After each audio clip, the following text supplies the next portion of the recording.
Take part in one of the biggest parades in New York's history.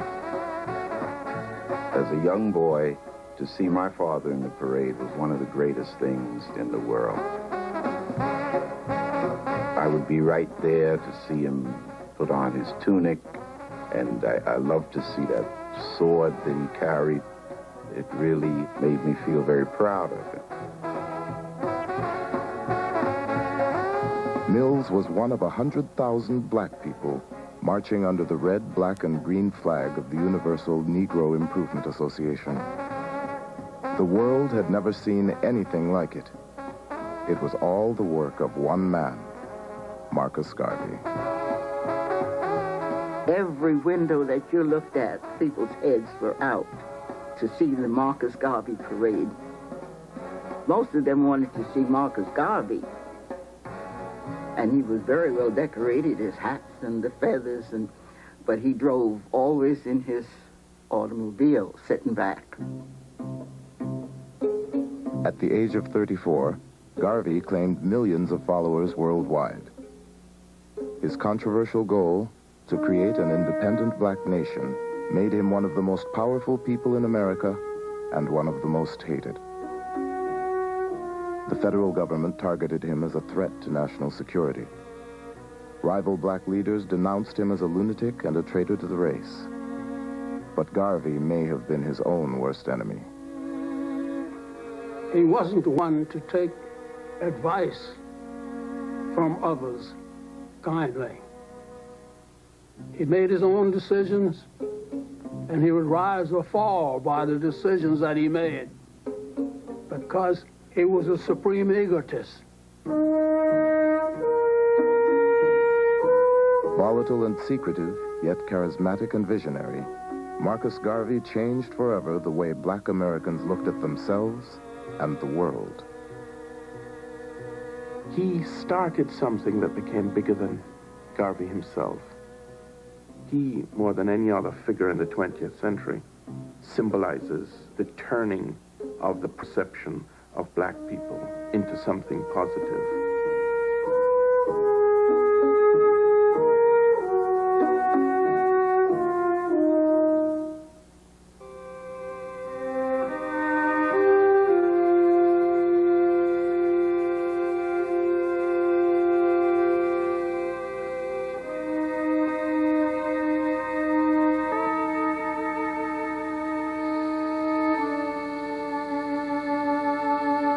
Garvey's father was a mason, a professional mason.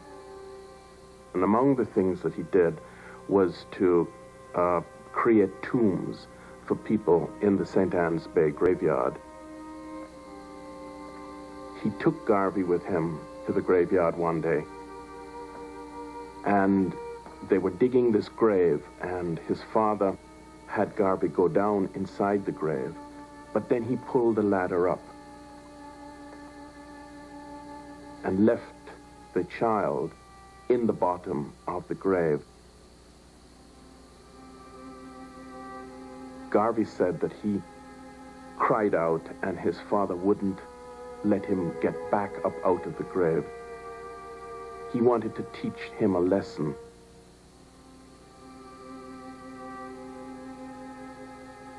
Alone in the grave, young Marcus Garvey learned that he could rely on no one but himself. It was a lesson he would carry for the rest of his life.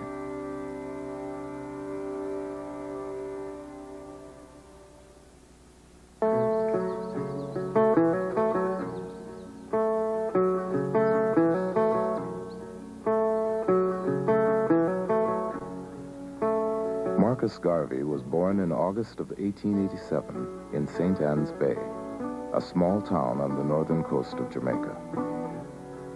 His father, who had been born a slave, withdrew from the family for days at a time and insisted his wife and 2 children address him at all times as Mr. Garvey. My grandfather was a very stubborn man who had to have his way, who he was quite retiring to. He used to, the strange thing about him, he used to have his own little apartment off the main house where they lived. And he would be by himself there. reading a lot.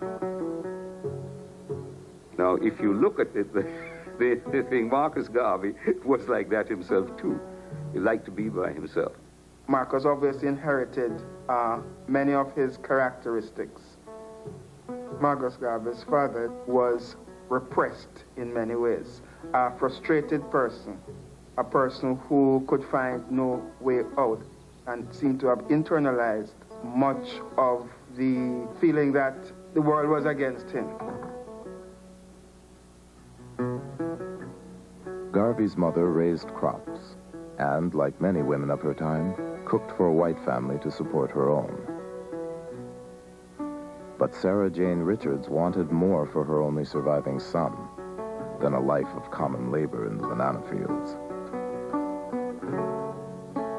Garvey's mother had tremendous influence upon him, and she had great hopes for him. She wanted, in fact, to call him Moses, and she thought that he was going to do great things. That source of love, that someone, his mother in particular, loved him, helped to create that extraordinary self-confidence that Garvey had.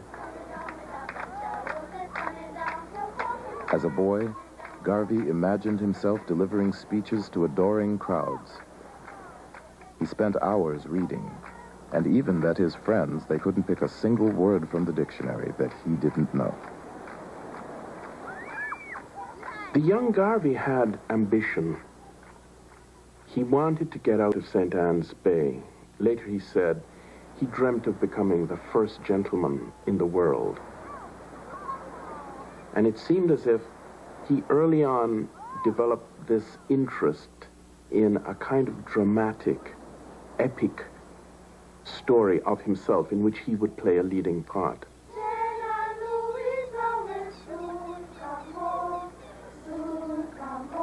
But Garvey's grand ambitions were tempered by reality. As children, blacks and whites mixed easily in his community. One of his closest friends was a white neighbor, Joyce Reary. But as they became teenagers, her father put an end to the friendship. At the age of 14, she was sent away to England and told never to speak to him because he was a nigger.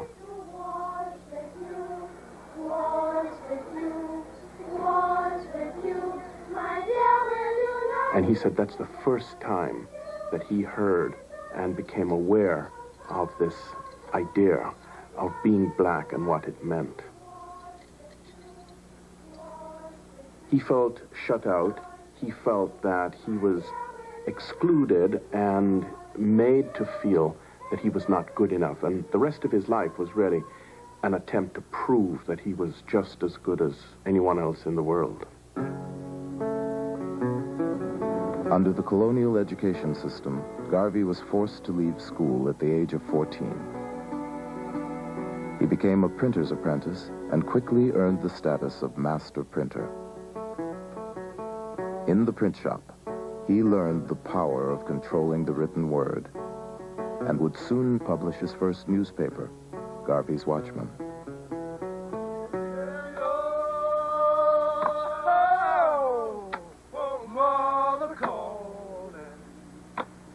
In 1910, 23-year-old Marcus Garvey set out on a journey through Central America. Supporting himself as a journalist and laborer, Garvey saw black workers harvesting plantations, loading ships, and building the Panama Canal. They were the power behind the economy, but in their isolation from each other, black people were powerless.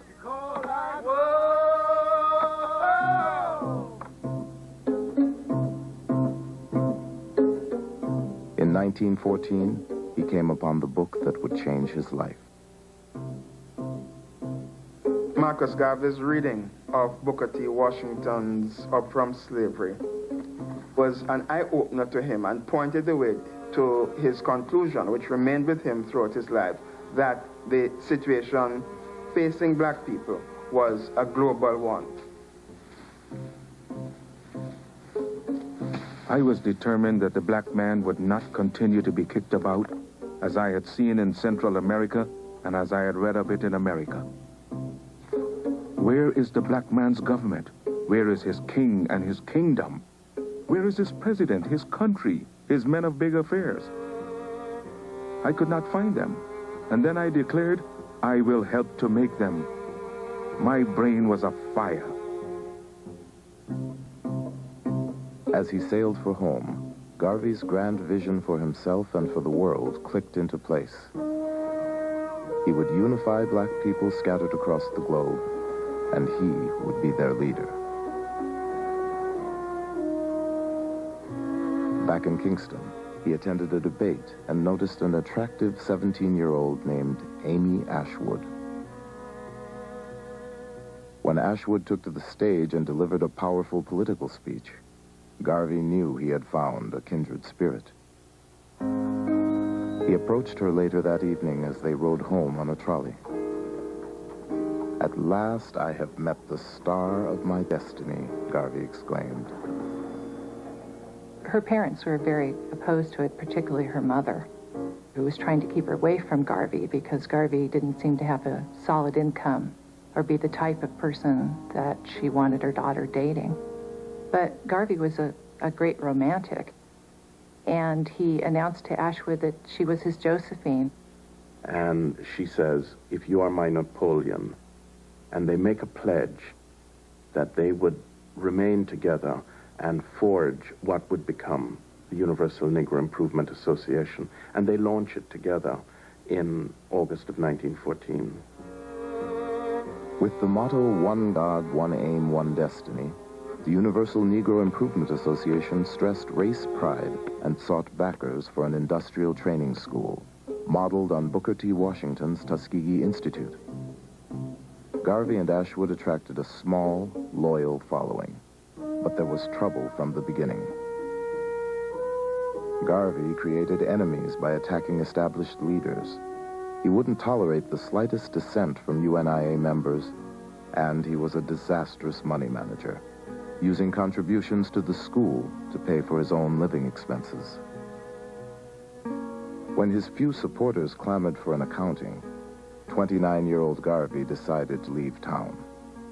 He hired himself out on the crew of the SS Talek, and in the spring of 1916, he left Amy Ashwood behind and set sail alone for New York City. His ideas had failed in Jamaica, but they would find new life in America.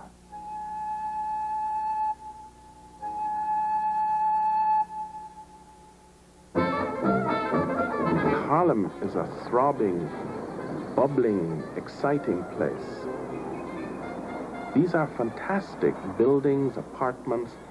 The street life is abundant. This is a fast-moving and a very affluent world, and it's a whole new world.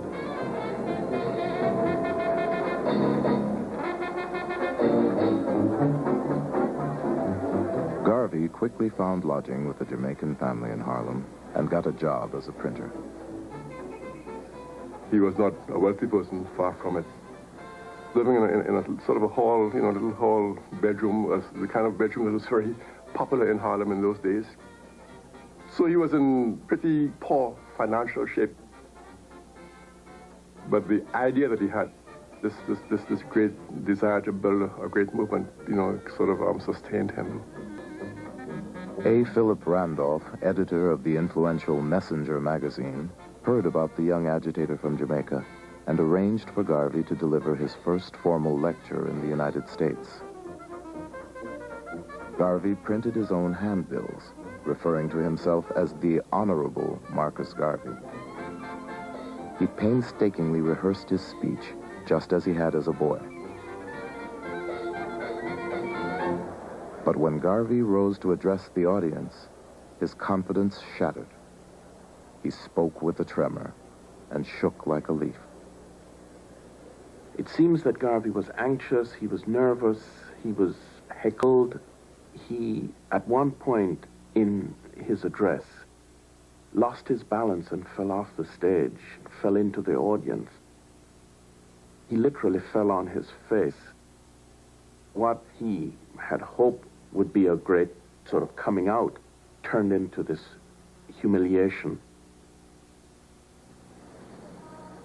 Crushed by the failure of his American debut, Garvey wandered into the Tabernacle Church of Reverend Billy Sunday, a white evangelist who attracted massive crowds to revival meetings.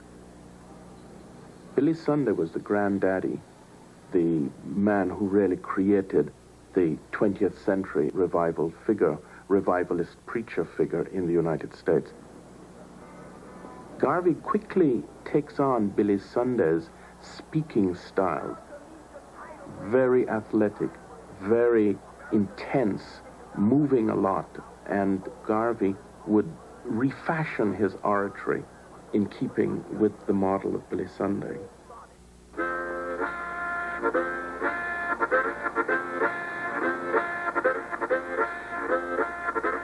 With renewed confidence in his power to move an audience, Garvey set out for a year-long tour of 38 states. His mission was still to raise money for a vocational school in Jamaica. But along the way, Garvey got a first-hand look at the contradiction of race in America, the stunning potential of the most affluent black population in the world, alongside the degradation of Jim Crow and the horrors of lynching.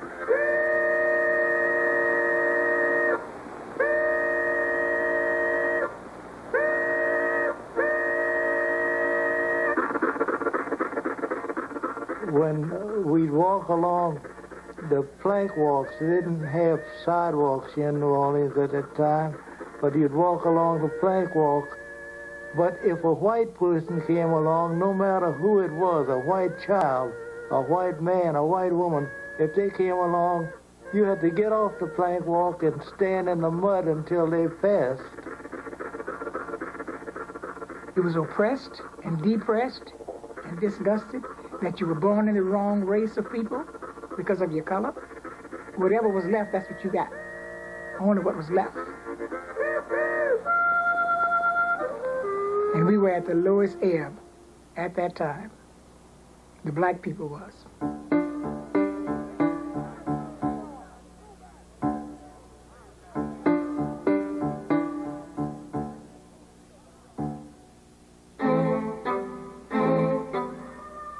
On July 2nd, 1917, just months after America's entry into World War I, the city of East St. Louis exploded in the worst racial rioting the country had ever seen.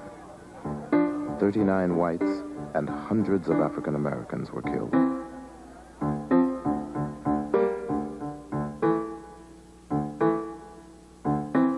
You have black troops going off to fight to make the world safe democracy in April, and in July you have black people being murdered in the most wanton and barbaric manner in East St. Louis, you know, children being thrown back into flaming houses, people being boarded up in their houses before they're torched. So even by American standards, East St. Louis was a horror.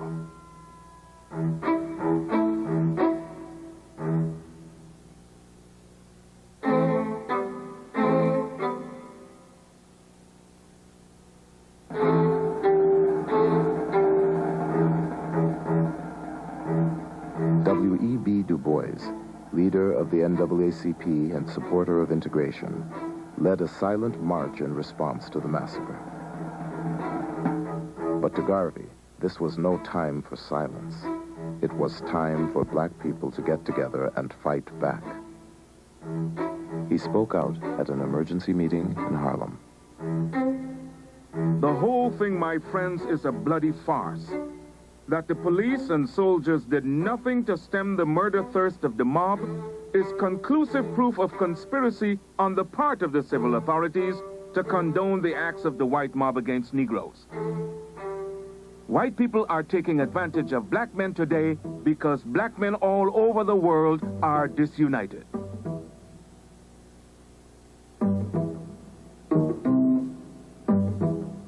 It is that speech that marks the turning point of Garvey away from Jamaica, away from a preoccupation with matters related to the West Indies. And now he's not looking for support for what he is hoping to accomplish in the West Indies, but rather he is now sucked into the vortex of American race relations. Garvey is deeply suspicious of the efforts of white liberals and of their black peers to bring about the integration of blacks in the United States. He, as a matter of fact, doesn't believe that it's possible. He does not believe that white people can represent the best interest of black people. Garvey opened the first American division of the UNIA in September of 1917. Just as he had in Jamaica, Garvey distinguished himself by calling established black leaders weak and self-serving.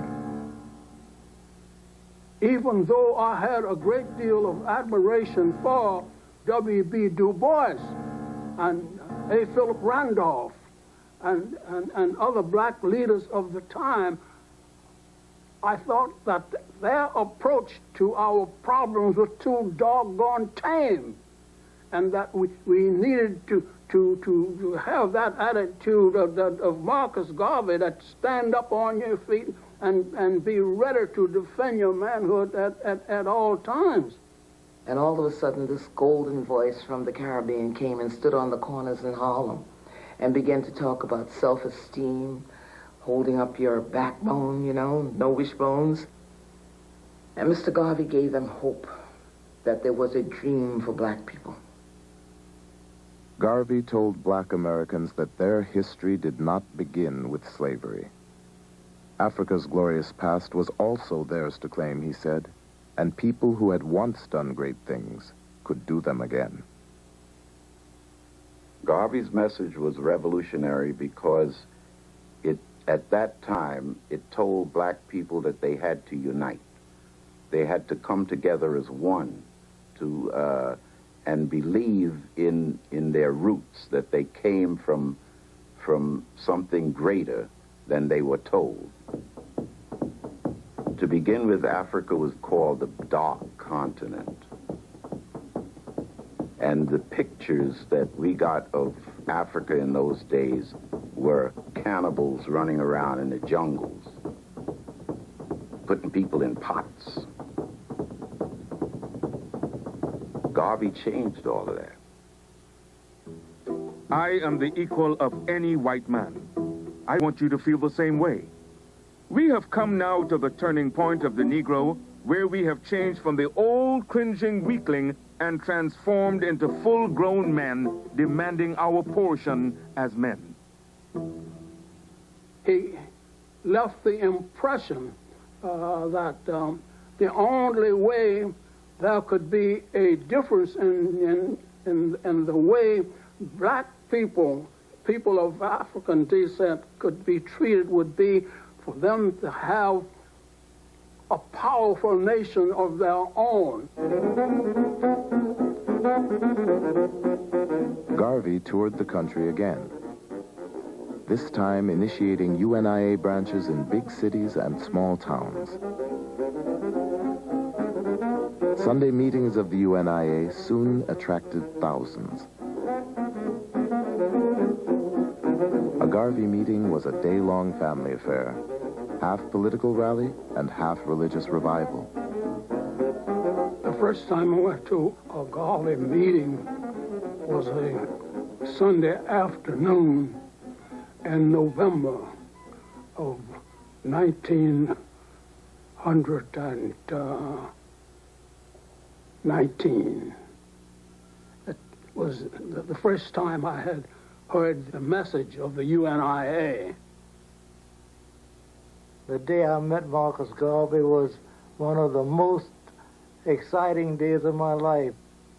It was filled with anticipation from the earliest part of the day, because I knew that I was going with my father to meet Marcus Garvey. And when Garvey came in the door, everybody stood up in one accord and said, "Speak, Garvey, speak." And it was just like a hush on the room. He said that the pen is mightier than the sword. but the tongue is mightier than them both put together. Before addressing the crowd, Garvey would inhale through a perfumed handkerchief to focus his concentration. The man who once shook like a leaf on stage could now hold an audience spellbound. When he spoke, it was as if you were speaking yourself. It was not like somebody speaking to you, but like he was you, or you was he. And it just was a connecting link, and it was something like fire, like lightning, like something that went through everybody at the same time. Be as proud of your race today as our fathers were in the days of yore. We have a beautiful history, and we shall create another in the future that will astonish the world. I can advise no better step toward racial salvation than organization among us. We have been harassed, trampled upon, and made little of because of our unfortunate condition of disorganization. Our racial program of today is a united, emancipated, and improved people. Garvey took black folk who were assaulted by a variety of very unfortunate and negative images of themselves and made them believe in themselves, made them see physical beauty in themselves, made them see the need to interpret and write their own history. In that sense, Garvey sold the Negro to himself.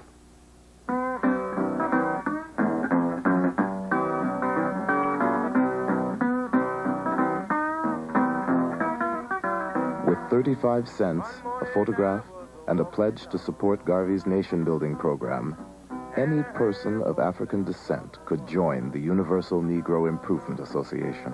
I saw the light, I saw the light, Mona, I saw the light, I saw the light from the heavens. Garvey's genius was to transform cooks, maids, and workmen with the pride that comes with a title and a uniform.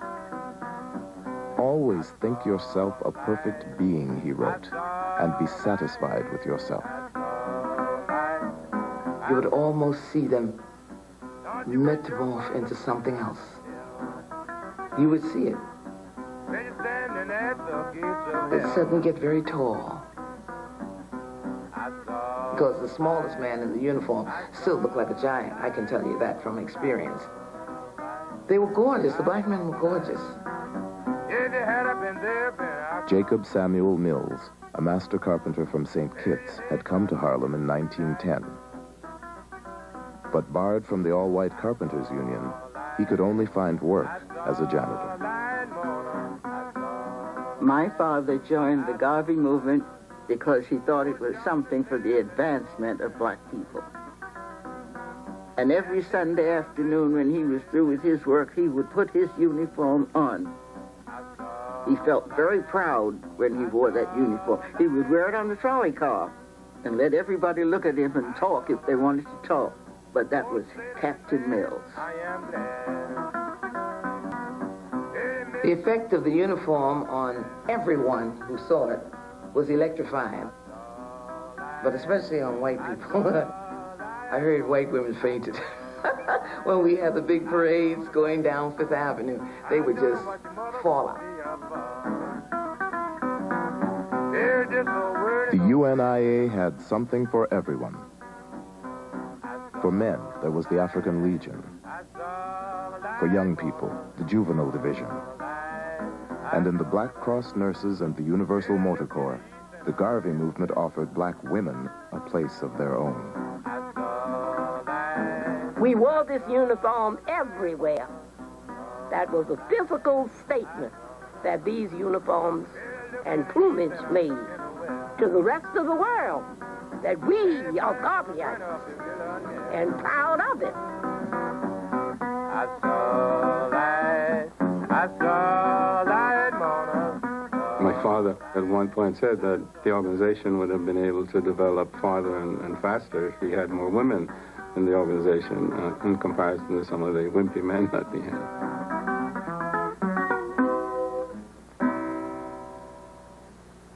With its elaborate rituals and official songs, Garvey's UNIA was a separate world. Members pledged allegiance to the red, black, and green flag, which Garvey himself designed as a symbol of a black nation in the making. Show me the race or the nation without a flag, and I will show you a race of people without any pride. But that was said of us 4 years ago. They can't say it now. Ethiopia, the land of our fathers, thou land where the gods love to be, as storm clouds suddenly gather, all armies come rushing to thee. And then the chorus went something like that. Advance, advance to meet the foe, let Africa be free. That's, women would sing that and men would reply, advance, women, advance to victory. Men, advance, advance to meet the foe, advance. And everybody, with the might of the red, the black, and the green, advance. With the might of the red, the black, and the green.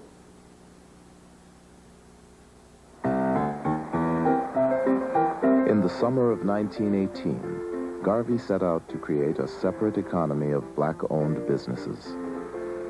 First, he purchased a half-finished church building for use as UNIA headquarters and christened it Liberty Hall.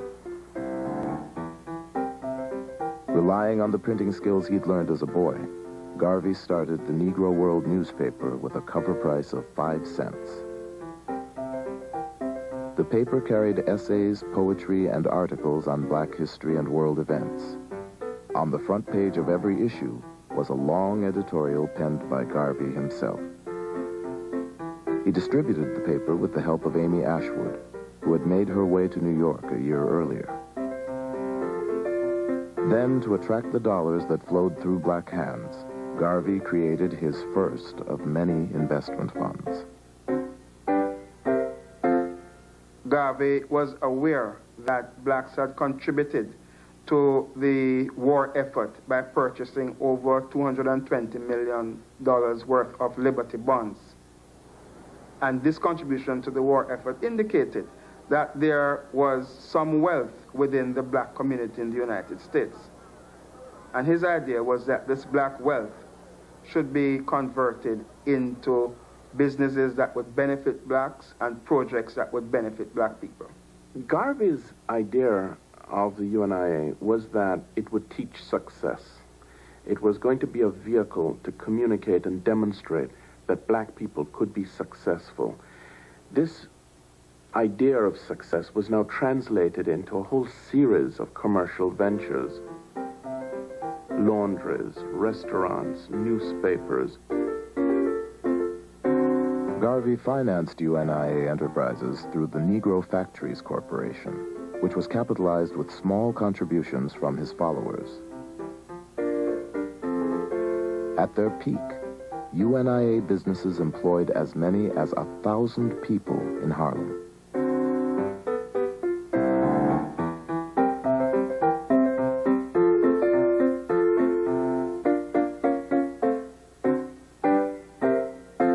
But UNIA businesses quickly began to flounder. Garvey hired managers with little or no experience. He shifted funds from one company to cover mounting losses in another. And he insisted that his followers play by his rules. When an early member of the Harlem branch challenged his leadership, Garvey physically assaulted him.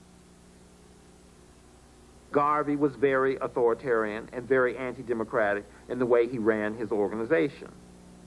His primary concern was in loyalty, not in competence, because he does not attract around him people who are particularly competent, and they therefore would not tell him or try to stop him from using those monies to finance other endeavors in the UNIA.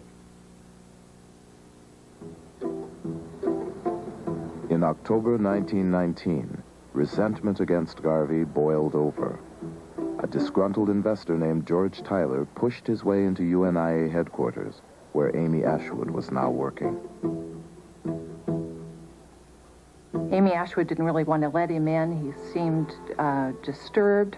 Garvey came forward, said, "What do you want?" Whereupon George Tyler pulled out a gun and began shooting. Amy Ashwood threw her body between the shooter and Garvey to protect her lover. George Tyler said, "I don't want to shoot you," trying to aim around her. She tackled Tyler and they tumbled down the stairs to the first floor. As soon as the shots were fired, the people on the first floor had called the police. The police came, they apprehended Tyler and took him to jail in Harlem. And the news reports were that Garvey had been shot in the head, and it made a huge news splash. And that moment becomes the turning point, because Garvey survives 3 shots. The next day he had a big speaking engagement in Philadelphia, and he goes to Philadelphia in spite of the fact that he's been shot. He's bandaged, but he goes and makes his speaking engagement, and he now has this extraordinary sort of quasi-religious significance. He survived. He's invincible. By the end of 1919, Garvey claimed over 750,000 followers, and the Negro World was the most popular black newspaper in the United States. But his rising influence would soon make him a target of the federal government and a growing number of black critics who called the UNIA a house of cards. The war powers descended on Versailles to make peace and redivide colonial territories. From the seat of his self-styled empire in Harlem, Marcus Garvey argued that it was time to give Africa back to black people. Some said it was a ridiculous fantasy, but Garvey's slogan, "Africa for the Africans," reverberated around the world as his movement spread through the colonies. In Europe, Garvey began to be seen as a threat. The United States had worked with the British government during World War I, and they continued that after World War I with a focus on Garvey, because the British government was deathly afraid that the Garvey movement was going to spread revolution. They feared the hundreds of thousands of the masses of blacks under his influence. And undoubtedly, Garvey did stir up nationalism. I say this plainly and for everybody to hear. We are organizing to drive every pale face out of Africa. Do you know why? Because Africa is mine. Africa is the land of my fathers. We who make up this organization know no turning back. We have pledged ourselves even unto the last drop of our sacred blood that Africa must be free. Garvey's Negro World, now published in Spanish, French, and English, carried news of rebellion around the world. In Africa and the Caribbean, colonial authorities banned the newspaper. But with over 500 divisions of the UNIA in 22 countries, Garvey's message could not be stopped. The Negro World was being smuggled into Kenya by seamen, black seamen, and then it would be read aloud to groups of people around this reader, plus young children, young boys in particular, who were charged with memorizing Garvey's editorial in the Negro World. So it would read out, and then these young boys would run off, having memorized it, run off to the villages and spread Garvey's word in that way. In the United States, black troops returned from World War I with high expectations for change. But they returned to a country that was not ready for equality. A country increasingly suspicious of radical political movements. In this unsettled climate, Garvey's appeal to disgruntled African Americans with military training sounded an alarm. Attorney General Palmer decided that there needed to be a special division of the Justice Department. He called it the General Intelligence Division. And he picked a young Justice Department attorney. He was really unknown at that time, but must have been must have been known enough for his diligence, and his name was J. Edgar Hoover. Garvey really gets pinpointed. Hoover, the Justice Department, were clearly hooked on a fixation on Garvey, which would before long become a vendetta. J. Edgar Hoover wrote to a colleague, "Garvey is a notorious Negro agitator, affectionately referred to by his own race as the Negro Moses."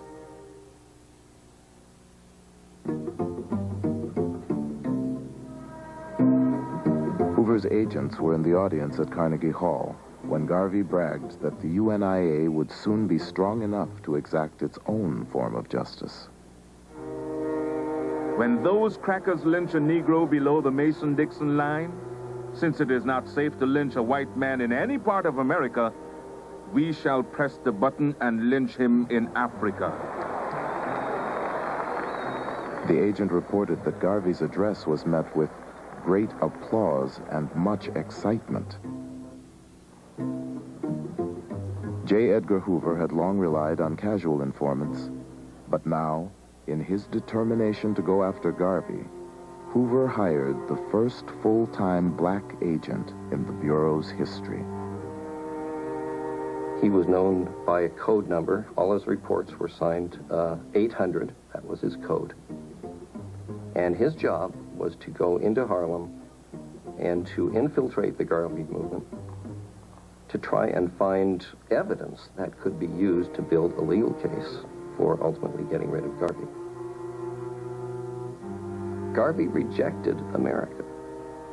They could no more agree to and accept a militant rejection of America by blacks than they could accept a militant demand for full inclusion by blacks. Just as the government campaign against him escalated, Marcus Garvey unveiled a new business enterprise. It was his most ambitious venture, but would prove to be the most fateful.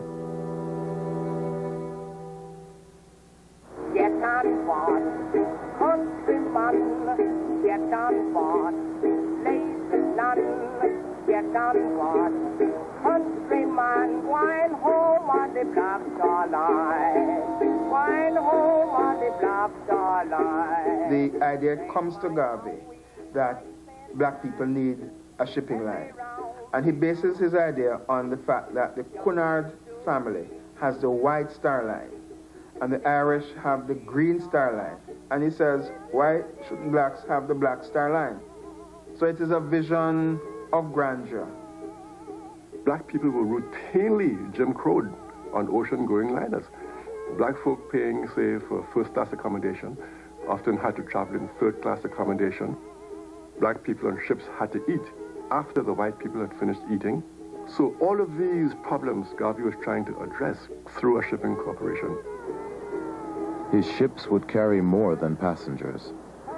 Garvey envisioned commercial trade among black communities around the world, with produce, raw materials, and manufactured goods transported on UNIA vessels. The Black Star Line was in some ways Garvey's Empire State Building. It was this monument to black commerce in the same way that the Empire State Building was this citadel of white capitalism. And it represented the ability of black people to seize the day and to have their own economy.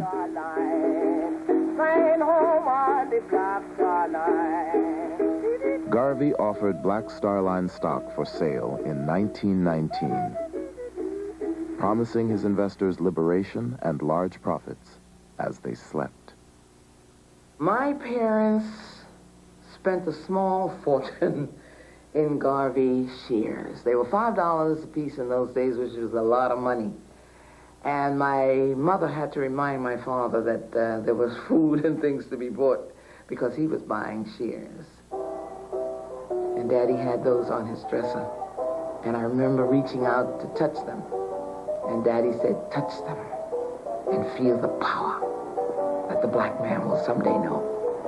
Get on board, countryman, get on board, leave this land, get on Just months after his first stock offering, Garvey stunned the world with the purchase of the Black Star Line's first ship. Let our steamship sail the high seas. Not one, not two, but hundreds of them. The stronger we become upon land and sea, the more will be the respect shown to us, and the greater will be the glory. The SS Yarmouth, a 33-year-old wartime coal boat that Garvey planned to rename the Frederick Douglass, would set sail with an all-black crew under the command of Joshua Coburn, a black captain. One bright November morning in 1919, Garveyites assembled on the pier at 135th Street in Harlem to witness the launching of the Yarmouth. A spectator said, "We watched people jump up and down, throw up their hats and handkerchiefs, and cheer while the Yarmouth backed from the wharf and slowly glided down the North River." The ship appeared to embark on a spectacular ocean voyage, but because Garvey had not finished paying for it, the Yarmouth went only as far as the 23rd Street Pier. But when the Yarmouth finally made its maiden voyage, it was cause for an international celebration. The president of Cuba threw a banquet in honor of the crew, and members of his cabinet purchased shares in the Black Star Line. In Costa Rica, workers descended on the docks to shower the Yarmouth with fruits and flowers. It was announced that one of the ships of the Black Star Line would be coming to Panama and going through the canal. As a very small boy at the time, and my brother and I were given packed lunches, sandwiches, drinks, and were packed off to a place called Christchurch by the Sea, waiting to see this Garvey ship arrive. We got there at about 9, 10 in the morning. Midday, no ship. 3 o'clock in the afternoon, no ship, but we were still there waiting. 9 o'clock, no ship. At about 9:30, 10, my brother put me on his back and we were on the way home. But the ship never actually came. There's no denying the fact that Garvey's Black Star Steamship Line was a wonderful symbol. It was a powerful symbol. But it was nothing more than that, I think, a symbol. The fact that people would come down to the docks waiting for these ships, in some ways is metaphoric for the wishful thinking that was largely at the heart of the Garvey movement. Garvey was betrayed by the few people he trusted to get the Black Star Line afloat. The man he asked to inspect the Yarmouth turned out to be an informant for J. Edgar Hoover. And his hand-picked captain, Joshua Coburn, convinced Garvey to pay 6 times what the ship was worth, and then took a kickback from the purchase price. Yet Garvey quickly raised and spent $200,000 on 2 more ships. And making a purchase of those liners without being led by experts, he was deceived about the condition of those ships and overpaid on what their value should have been. It was a disaster for the movement and turned out to be a disaster for Mr. Garvey.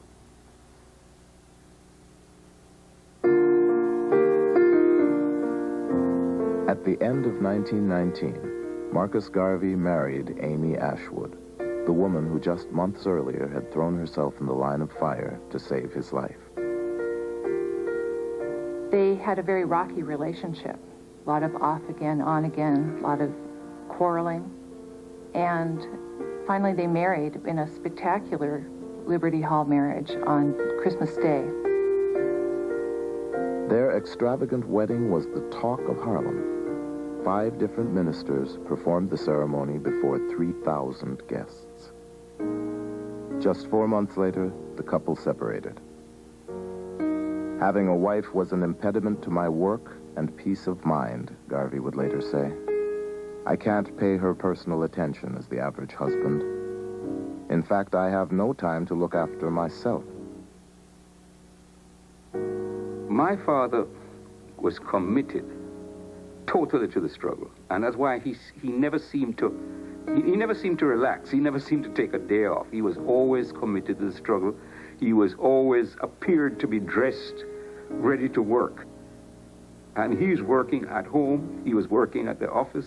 He kept tremendous hours. So it was a total commitment to the struggle and the cause. The UNIA was taking in thousands of dollars a day, but Garvey lived modestly on the 6th floor of a Harlem apartment building. He didn't drink or smoke, and preferred to eat the same food night after night. Garvey spent his few idle hours arranging and rearranging a collection of Egyptian vases and African ornaments, making his home into an orderly private world. Unless it was about UNIA business, Garvey rarely spoke to even his closest associates. I never saw him laugh. I never saw him laugh. At the office, he was serious when we went to visit him there, and at home, well, he was very kind. My father was very kind. He was always bringing things for us, children, but I never saw him. He was always looked serious.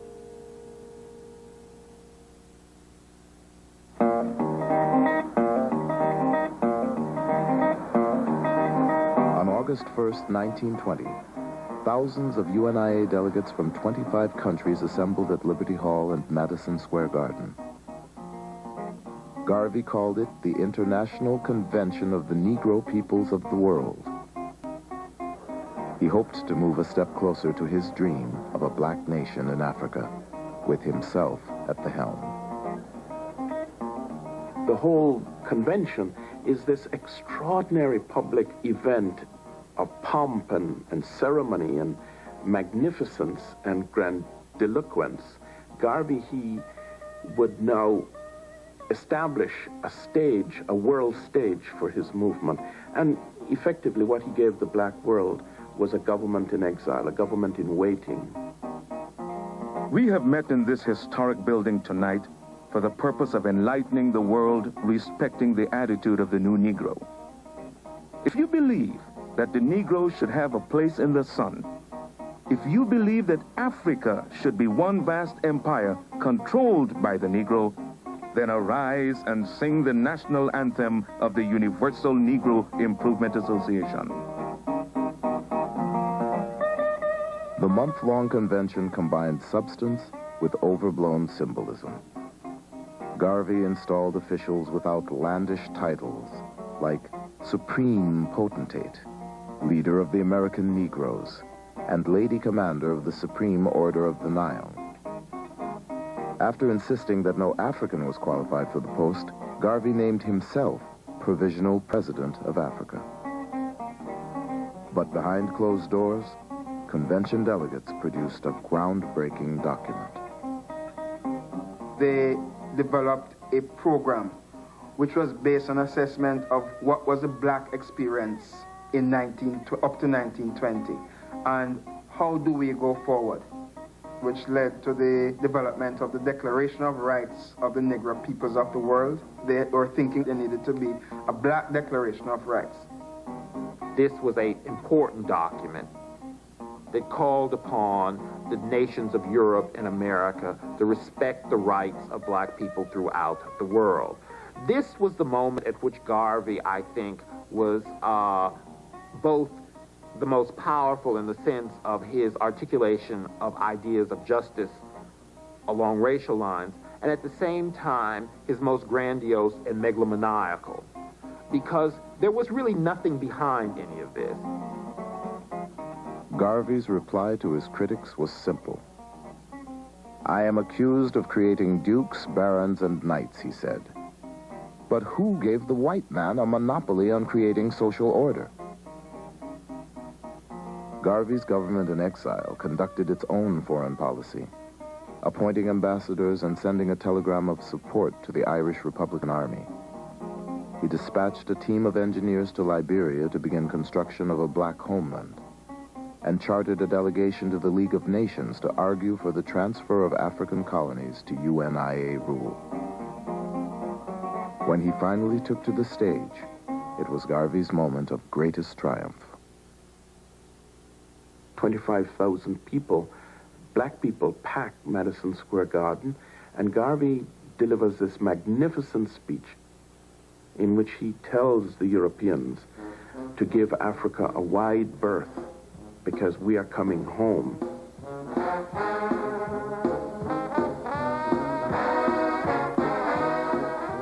The day after Garvey's speech, a massive UNIA parade stretched through Harlem. If you didn't live in Harlem, you tried to find someone that lived in a front apartment where you could get in the window and view everything. Everybody seemed to be out there to see the Garvey parade. To be a part of the Marcus Garvey movement, it made me feel that I owned one half of the world, and I didn't own the other half because I didn't want it. One Irish woman observing the parade remarked, "And to think, the Negro will get his liberty before the Irish."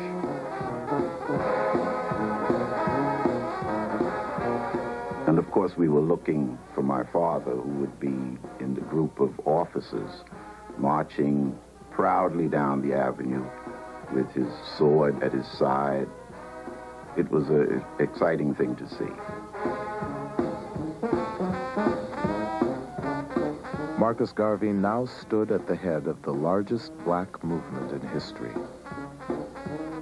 He claimed millions of followers around the world. But with the Black Star Line hemorrhaging money and his black critics and the U.S. government on the attack, Garvey's fast-rising star would soon begin to fall.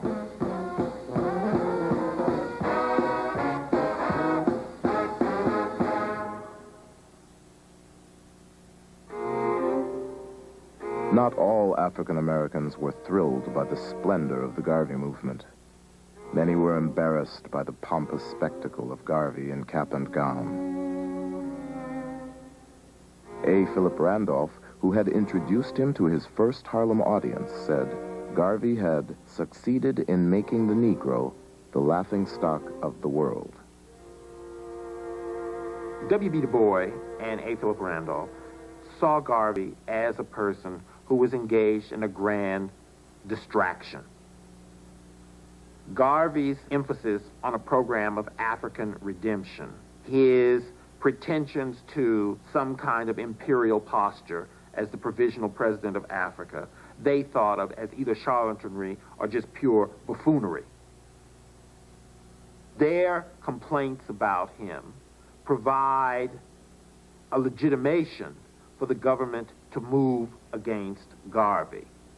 Because you can always say, you see, his own people don't even want him. And if they don't want him, then there must be something wrong. Encouraged by growing black opposition, the U.S. government stepped up surveillance of Garvey. 8 federal agencies were directed to report on his activities, and J. Edgar Hoover resolved to deal with Garvey once and for all. They placed spies in the UNIA. They sabotaged Black Star Line. The engines sometimes of the ships were actually damaged by foreign matter being thrown into the fuel and so on. And there was every effort made to destroy the movement. However, that wasn't the only thing that actually destroyed Garvey. There were internal problems to the movement as well as these external forces. Garvey's own crews took the Black Star Line to the brink of disaster. One captain steered his vessel off course to visit his wife. Another had a nervous breakdown and tried to sink his own ship. Enraged at the chaos on board one ship, Garvey got into a fistfight with the captain and fired half the crew. But when it came to mismanagement, he had only himself to blame. Garvey looked for people who would be personally loyal to him. I think this is the only way we can explain the mismanagement, incompetence of the Black Star steamship line. The first treasurer of that line was a railroad clerk who had no experience in bookkeeping. What was important here, I think, was not an intellectual competence, but a loyalty to this charismatic leader. As things spun out of control, Garvey confided in Herbert Boulin, the owner of the Berry and Ross Doll Company. To Garvey, Boulin was one of a few real friends. To J. Edgar Hoover, he was Agent P-138. He got closer to Garvey than anyone else working for the government. And Garvey was really isolated. Things weren't going well with the organization. The Black Star Line was losing money. And so remarkably, he confesses to this informant that he tried suicide, that he was thinking of suicide again. It shows the loneliness Garvey must have had at the top. You know, he couldn't reveal those sorts of things to the key people around him. By 1921, the Black Star Line was on the verge of bankruptcy. But Garvey mailed brochures to his supporters advertising stock in yet another ship. It would prove to be a major blunder. In the brochure is a picture of a ship which purports to have been the SS Phyllis Wheatley. It was a ship that Garvey was negotiating for and did not own.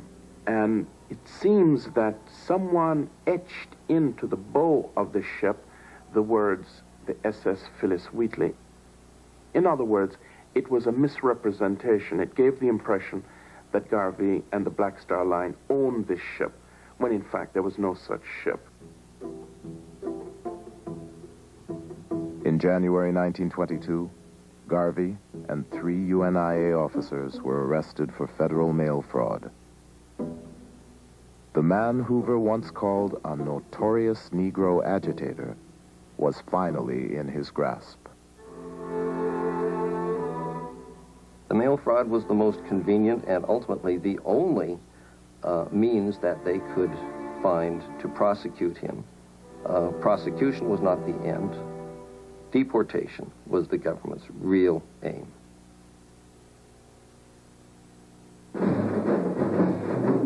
In July 1922, while he was out on bail, Garvey made a move that would lead his black critics to question his sanity. He held a meeting with Edward Young Clark, the Grand Wizard of the Ku Klux Klan. Garvey felt that the Ku Klux Klan represented the invisible government of the United States. That's the real source of power in America, Garvey believed. And Garvey felt that as provisional president of Africa, he was entitled to meet with the counterpart of white American power. And so Garvey didn't feel that he had done anything wrong. In fact, Garvey thought that what he had done was a diplomatic stroke of genius.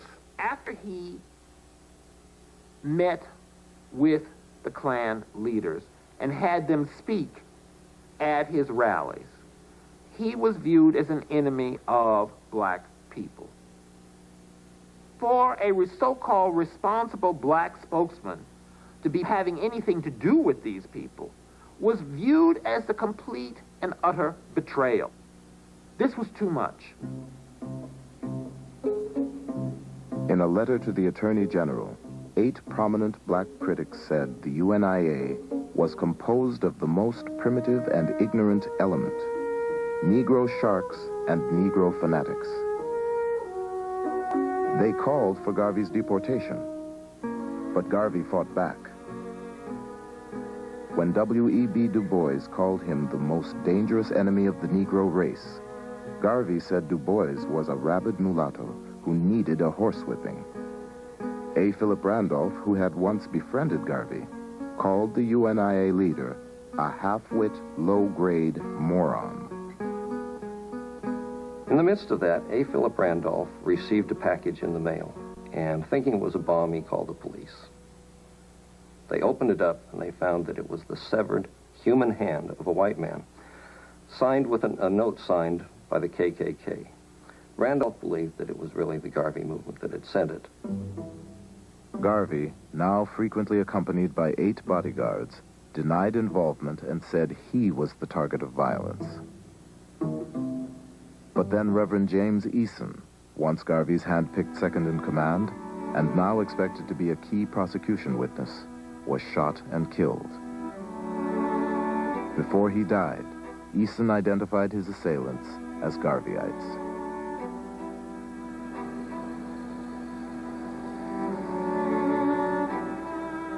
As Garvey's trial began on May 18, 1923, a police bomb squad stood on alert, and UNIA members packed the courtroom. On the first day of the trial, Garvey fired his attorney and announced that he would defend himself. I think Garvey believed that his powers of rhetoric and oratory would ultimately sway the court in his favor. He would have ruled the court, in other words, by his superior oratorical gifts. And I think Garvey came, in the end, to rue that decision because it was a disaster. Garvey paced up and down before the jury box as a parade of former UNIA officials took the stand to testify against him. Defiant, Garvey blamed subordinates and evaded responsibility for his errors. He also took a lot of time badgering witnesses, alienating, I think, in the process, a lot of jurors by his courtroom manner. He seemed to be intimidating of witnesses, even his own witnesses. It was not a good performance by Garvey. In his closing statement, Garvey's voice carried clear through the corridors and out to the street. I want no mercy, only justice, justice, justice. I would not betray my struggling race. If I did, I should be thrown into the nethermost parts of hell.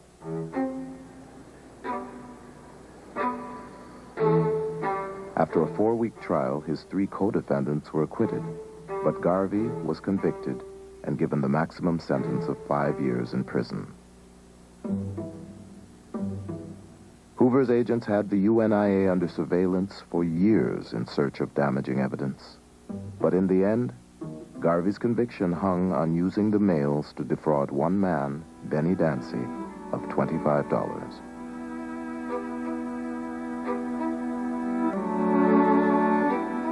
He took no advice. He did not heed advice. He felt that anything contrary to his view of things was an attempt to derail him or to deflect him from his goals. He had just an overweening confidence in his own ability in areas where he had no expertise, such as in the case of ships, in the case of trying a legal case, in his investment priorities. He just would not take advice. In February 1925, after nearly 2 years of appeals, Marcus Garvey was escorted to the Atlanta Federal Penitentiary as prisoner number 19359.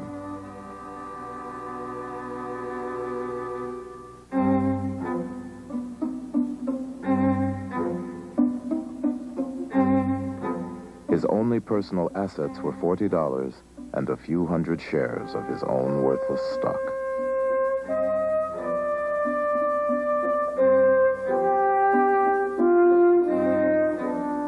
UNIA members believed their leader had been railroaded. To dampen their frustration, Garvey wrote a song. Let no trouble worry you. Keep cool, keep cool. Don't get hot like some folks do. Keep cool, keep cool. Garvey's personal secretary, Amy Jakes, had become his second wife in 1922. While he was in prison, she and Garvey's followers struggled to keep the movement alive. and raised tens of thousands of dollars for Garvey's defense. There's one group in rural Louisiana that gave on average 5 cents. They actually gave $8, but when you actually counted the number of people involved, it actually amounted to something like 5 cents each. And it actually showed the level of loyalty that ordinary, the little people, had towards Garvey and the movement.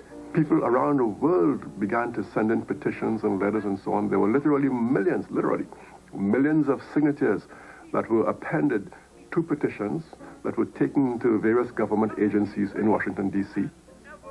In South Africa, people would have Marcus Garvey Sundays and pray for Garvey and so on. If they put you in a flame, though you should not bear the blame. But the government had its own reasons for wanting to release Garvey. Keep cool. Garvey had very weak lungs, and he also suffered from heart disease. He suffered from bronchitis and a series of asthma attacks, was often put in the prison hospital. They feared that he could die or become severely ill, and it would just add to the martyrdom aspect of the Garvey movement and increase his following. And there was an election year coming up in the U.S., and the Republican administration felt that black folk, who were largely Republicans in those days, might vote for the other party if Garvey was not released.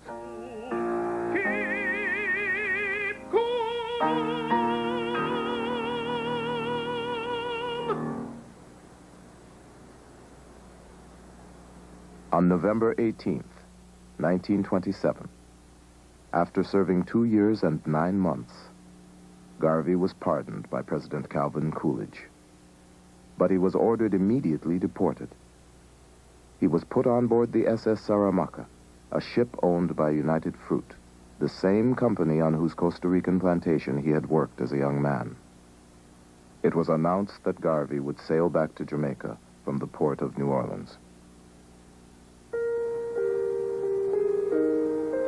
It was a Monday morning in November, a cold, drizzly, damp November New Orleans morning.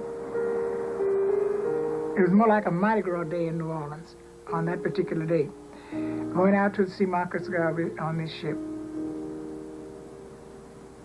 I imagine the conductors got tired of asking for fares, so some people rode for nothing. And the fare was only 7 cents. And they were just packed on top of each other on the streetcar going out to the riverfront. And everybody went out with their children, everybody just to get that glimpse of him as the ship would leave. And the people could stand on the levee and stand close to the river. And, you know, they were for miles around, for a lot of people. Mr. Garvey was not allowed to land. He had to stay on board ship. He did not put his foot on land. And he spoke to the people, bidding them farewell and wishing them well and asking them to hold on, keep the fort. As the ship was moving out from the docks, the people on shore was singing the President General's hymn. One God, our firm endeavor, one aim most glorious spent, one destiny forever. God bless our president. We saw waving, we saw him do that with a handkerchief or something. But the people in general, they just was waving. Waving, waving, waving, and crying and waving, crying and waving. And the waves appeared to have been in harmony with the song as the people were singing, and the boat was moving out to sea.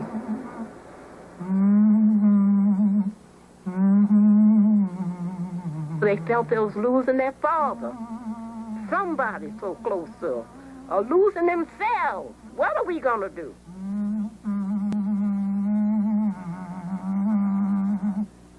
And my mother said until the day she died, she would not forget the sight of Garvey waving that white handkerchief as far as she could see the boat.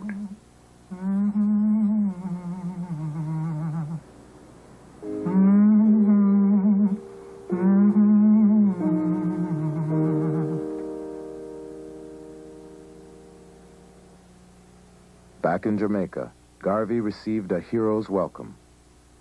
He and Amy Jakes Garvey settled in Kingston and had 2 sons.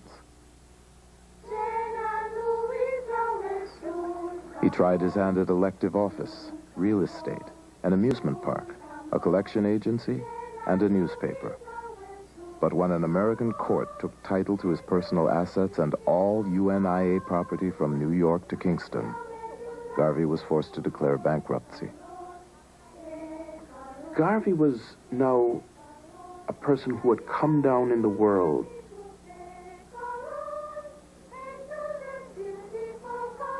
And Garvey would be followed by children on the street, and they would heckle him, and Garvey felt very humiliated by this.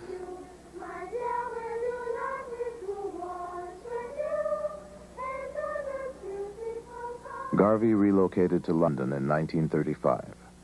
For a time, he had regular speaking engagements and managed to publish a newspaper. A handful of UNIA members, including Jacob Mills, migrated to Liberia on their own.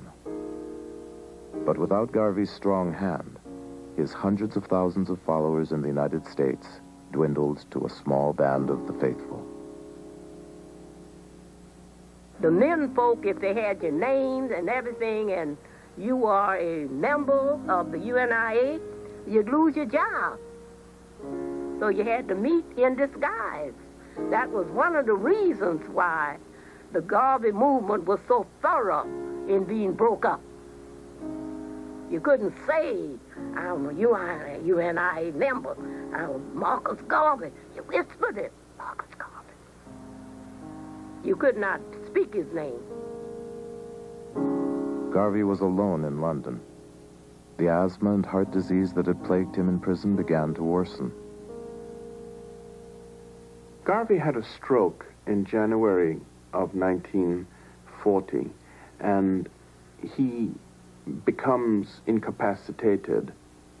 George Padmore, who was a columnist for the Chicago Defender, had heard a rumor that Garvey had died, and instead of confirming this, he published a premature obituary. The obituary described Garvey as a man whose followers had deserted him, a man who died broke, alone, and unpopular. When Garvey reads it, he lets out a loud moan and he collapses. He suffers a second stroke. And next morning, he dies. The date was June 10th, 1940. Marcus Garvey died a forgotten man. But his vision of Africa would influence future generations of what he called the beloved and scattered millions of the Negro race. When Garvey's passionate ideas about black pride and independence finally took hold, he would be revered by many as a prophet and a saint. In death, I shall be a terror to the foes of Negro liberty. Look for me in the whirlwind or the song of the storm. Look for me all around you. In his 53 years, Marcus Garvey never set foot in Africa. I dreamed a dream that he came and I saw him. And he said to me, Barnes, do not be worried, for everything is working according to plan. I am not dead. I am only sleeping.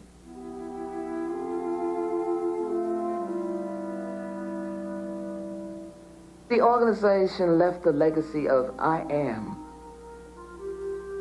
Simply, I am. With no apology. I am. We had never had that up to that time.